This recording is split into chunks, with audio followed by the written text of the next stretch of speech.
जिला हमीरपुर के एक दिवसीय प्रवास पर पहुंचे केंद्रीय मंत्री अनुराग ठाकुर ने आज सुबह हमीरपुर नगर परिषद के स्थानीय पार्षद के घर जाकर लोगों के साथ सीधा संवाद किया।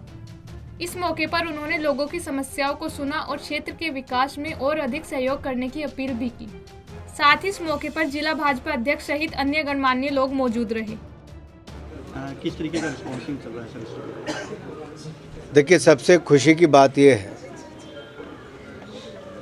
कि चाय नाश्ते पे ही सही, जब परिवार से अपने कार्यकर्ताओं और अन्य लोगों के साथ आप बैठते हैं तो आपको बहुत सारी इनपुट भी मिलती है, उनके सुझाव भी मिलते हैं और विचारों का आदान प्रदान भी होता है। वार्ड नंबर 8 हमीरपुर में आज ऐसे ही विनय जी के घर पे, जो हमारे यहाँ के माननीय पार्षद हैं, और ये परिवार बहुत वर्षों से भारतीय जनता पार्टी के साथ जुड़ा भी है, कि पिताजी भी पार्षद थे, पार्टी के वरिष्ठ नेता हैं, और आपने देखा होगा एक परिवार जैसा वातावरण था।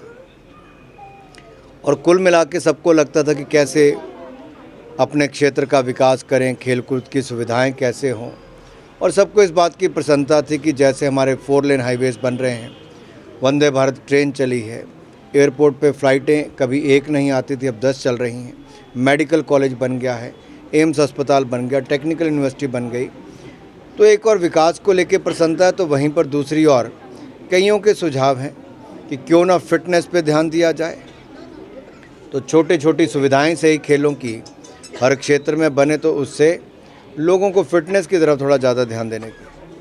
सर, वो सेंटर की उस पे हो रहा है? में 2 राज्य ऐसे हैं जहाँ के मुख्यमंत्री के कार्यालय में, एक राजस्थान जहाँ पे उनके विभाग के अधिकारियों के सचिवालय में ही करोड़ों रुपए पकड़े गए, सोना के किलो पकड़ा गया।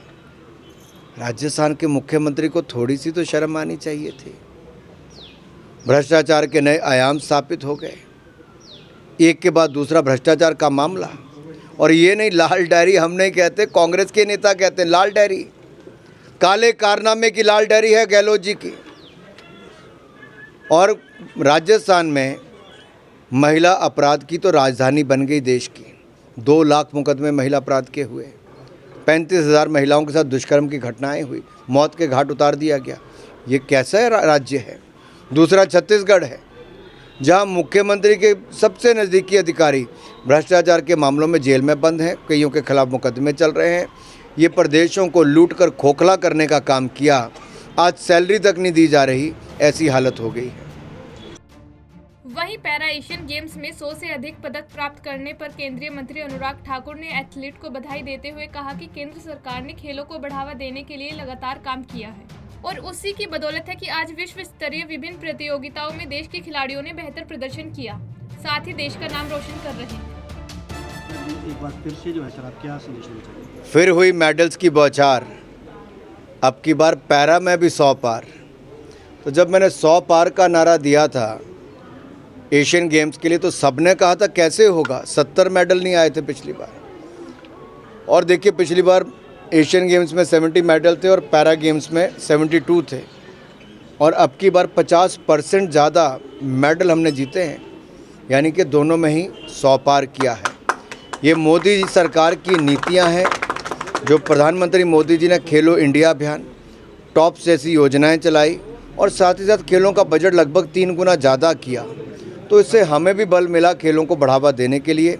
और मुझे प्रसन्नता है कि पिछले 2 वर्षों में Tokyo Olympics, Paralympics, deaf Olympics, Commonwealth games, Thomas cup, world championship, फिर एशियन गेम्स और अब पैरा गेम्स, इन सभी में आज तक के सबसे ज़्यादा मेडल जीते हैं। ये खेलों में भारत के बढ़ते कदम हैं, नए कीर्तिमान स्थापित किए हैं। तभी तो मोदी जी ने कहा था IOC सेशन में, प्रधानमंत्री जी ने कहा कि भारत है तैयार ओलंपिक यूथ गेम्स के लिए भी और ओलंपिक समर गेम्स के आयोजन के लिए भी। तो मुझे लगता है भारत का खेलों में अच्छा करना, वो भी, और भारत में लगभग 100 लाख करोड़ रुपए का आधारभूत ढांचा अगले कुछ वर्षों में बनेगा, तो हमारे लिए बहुत आसान होगा ओलंपिक्स की तैयारियों के लिए उस तरह का इंफ्रास्ट्रक्चर खड़ा करना, जिससे कि खेलों का बड़ा आयोजन हो सके। सर, वहीं केंद्रीय मंत्री अनुराग ठाकुर ने इस दौरान विपक्षी पार्टियों के गठबंधन इंडिया और कांग्रेस पर भी निशाना साधा।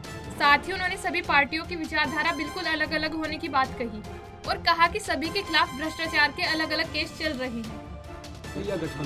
सब मिलकर इलेक्शन लड़ने की ये जो इंडी गठबंधन की आप बात कर रहे हैं, मैं इसमें इतना ही कहूँगा कि ये सब एक दूसरे से अलग सोच और विचारधारा वाले हैं। सबके खिलाफ भ्रष्टाचार के गंभीर मुकदमे हैं। बहुत सारे लोग जमानत पर बाहर हैं, बहुत सारे जेल के अंदर हैं। ये इनका गठबंधन का चेहरा है। यूपीए नाम बदला है, कारनामे काले ही हैं। सर उसके साथ जितनी झूठी कांग्रेस उतनी झूठी इनकी गारंटियाँ। जो हिमाचल में गारंटियाँ कांग्रेस ने दी थी वो फेल हो गई हैं। 10 महीने सरकार को बने हो गए, अभी तक प्रदेश की लाखों बहनें इंतज़ार कर रही हैं कब वो 1500 रुपया उनके खाते में आएगा। आज जिस परिवार के साथ हम लोग मिले भी और पिछले कल भी थे, वो सब ने कहा, बहनों ने खुले में, कि हमारे परिवार में 3 महिलाएं हैं, 4500 रुपये आना था महीने का, 45,000 10 महीने के उन्हें थे, 1 रुपया नहीं आया। ये लाखों बहनों की शिकायत है कि कांग्रेस ने झूठ बोल के वोट लिया और अब कुछ नहीं दिया। दूसरी गारंटी कांग्रेस ने दी थी कि वो 2 रुपये किलो गोबर खरीदेंगे। ढेरों ढेर लग गए थे गोबर के, कांग्रेस ने नहीं खरीदा। अरे देश वालों, थोड़ा और सुन लीजिए, कांग्रेस फेल हो गई, गारंटियाँ फेल। हिमाचल प्रदेश में कोई गोबर की खरीद नहीं हुई, कोई 1500 रुपये बहन को नहीं मिला महीने का। और जो बिजली के बिल माफ़ करने की बात कही थी, अब बढ़कर आ रहे हैं। और जो पानी के बिल माफ़ हुए थे, वो भी अब पानी को बिल देने शुरू कर दिए। चारों गारंटियां फेल। ये झूठी कांग्रेस है और झूठी इनकी गारंटियां हैं। इनके झूठ में मत आना। राजस्थान, छत्तीसगढ़ में भी कहा था सबके कर्जे माफ़ करेंगे, नहीं किया। कहा था बेरोजगारी भत्ता देंगे, नहीं दिया। हिमाचल में भी इन्होंने पिछली बार सरकार बनाने से पहले कहा था हर घर से एक सरकारी नौकरी देंगे, फिर कहा बेरोजगारी भत्ता देंगे, तो वो भी नहीं दिया था। ये झूठी कांग्रेस और झूठी गारंटियाँ। वहीं दूसरी ओर केंद्रीय मंत्री अनुराग ठाकुर आज NIT हमीरपुर के 14वें दीक्षांत समारोह में बतौर मुख्य अतिथि पहुंचे और संस्थान के 14 विभागों के कुल 1264 छात्रों को डिग्रियां और मेडल बांटे। Not only at the country but the India's leadership and the India's youth. They see a great hope in India, and they have the faith in Indians. That's a great responsibility what we have to fulfill. Not only towards what we are doing for ourselves, but also to play some role in the nation building process. गौरव के 1 दिवसीय दौरे पर हमीरपुर पहुंचे केंद्रीय मंत्री अनुराग ठाकुर ने जहां लोगों की समस्याओं को सुनने के साथ ही उनका समाधान की बात कही, वहीं विपक्षी पार्टियों पर भी जमकर निशाना साधा। पंजाब केसरी टीवी के लिए हमीरपुर